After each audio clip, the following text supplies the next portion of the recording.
आज हम भारतीय इतिहास के उस अध्याय के बारे में बात करेंगे जो आपको अंदर तक हिला के रख देगा। जलियांवाला बाग हत्याकांड, जहां कई मासूम लोगों को मौत के घाट उतार दिया।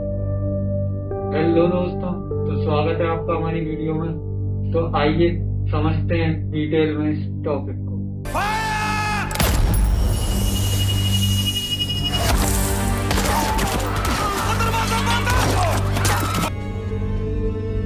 तेरह अप्रैल 1919 के वो 10 मिनट हमारी आजादी की लड़ाई की वो सत्य गाथा, चीन गाथा बन गई।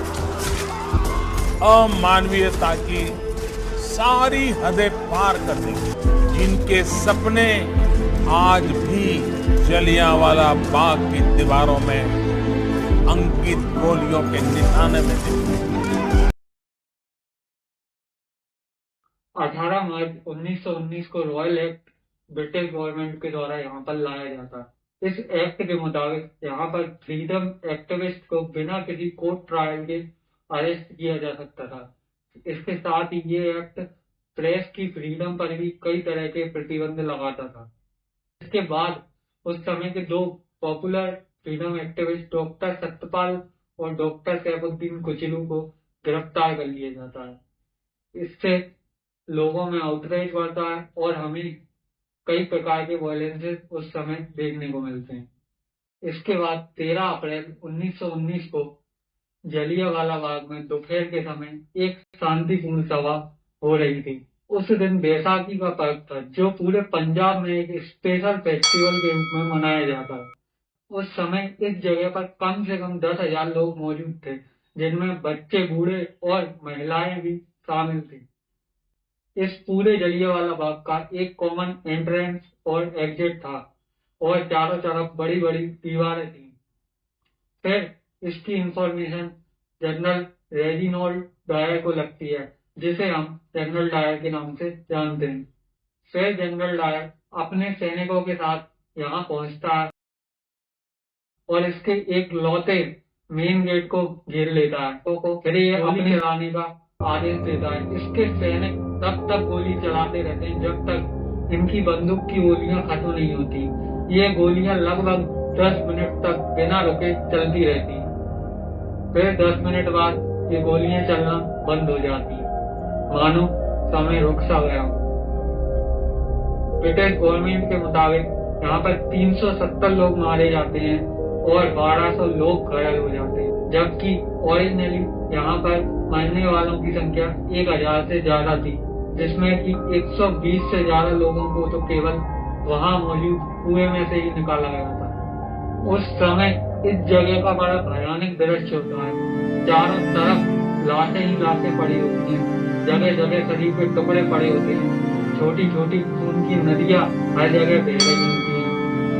उस समय चली गोलियों के निशान आज भी दीवारों पर मौजूद हैं, जिन्हें हम वहां जाकर आज भी देख सकते हैं।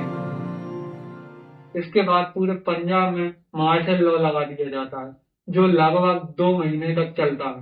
पहले तो ब्रिटिश गवर्नमेंट इस पर कोई विशेष ध्यान नहीं देती, लेकिन जब उन पर जनता का प्रेशर पड़ता है तो वो इसकी जांच के लिए कमेटी बनाती है, जिसे हंटर कमेटी नाम दिया जाता है। ये कमेटी जनरल को गिल्टी करार पाती है और जनरल को अपने पद से हटा दिया जाता है। हालांकि जनरल को कोई विशेष पनिशमेंट इसके लिए नहीं दी जाती, बल्कि ब्रिटिश गवर्नमेंट उसके इस काम से बड़ी खुश होती है। और कुछ लोगों का तो यहाँ पर ये भी कहना है कि उसे इस काम के लिए कोई मेडल या रिवॉर्ड भी दिया जाता है। इस इंसिडेंट के बाद कॉमन पब्लिक में आउटरीच फैल जाता है। इसी समय के एक आई विटनेस सरदार उधम सिंह भी थे, जिन्होंने आगे चलकर इस समय के लेफ्टिनेंट गवर्नर की हत्या लंदन में 1940 में की। इस घटना पर इंडियन फ्रीडम एक्टिविस्ट ने भी अपना रिएक्शन दिया। रविन्द्रनाथ टैगोर, जिन्हें अंग्रेजों द्वारा नाइटहुड का टाइटल दिया गया था, उन्होंने इसे ठुकरा दिया। महात्मा गांधी ने भी इसके बाद नॉन कॉर्पोरेशन मूवमेंट की शुरुआत की। आज के दिन ये जगह इंडियन गवर्नमेंट द्वारा एक फ्रीडम मेमोरियल के तौर पर प्रिजर्व कर दी गई है।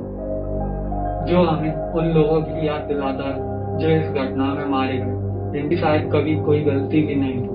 अब 18 अप्रैल को इसी घटना पर बेस्ड एक फिल्म केसरी 2 रिलीज होने जा रही है। फायर शॉट्स इन दिए नहीं, तो आपने बिना वार्निंग दिए भीड़ पे गोलियां चला दी। वो भीड़ नहीं थी, they were terrorists. But they were still humans. उनके हाथ में हथियार थे। जिसमें इस घटना को बताया गया है, जिसे आप चाहें तो जाकर देख सकते हैं। ये घटना हमें इंडियन फ्रीडम की याद दिलाती रहेगी। तो इसी के साथ मैं आपसे विदा लेता हूँ, लेकिन जाने से पहले आपको इस वीडियो में क्या अच्छा लगा वो हमें कमेंट करके जरूर बताएं। तो साइनिंग ऑफ फॉर टुडे, तब तक के लिए नमस्कार।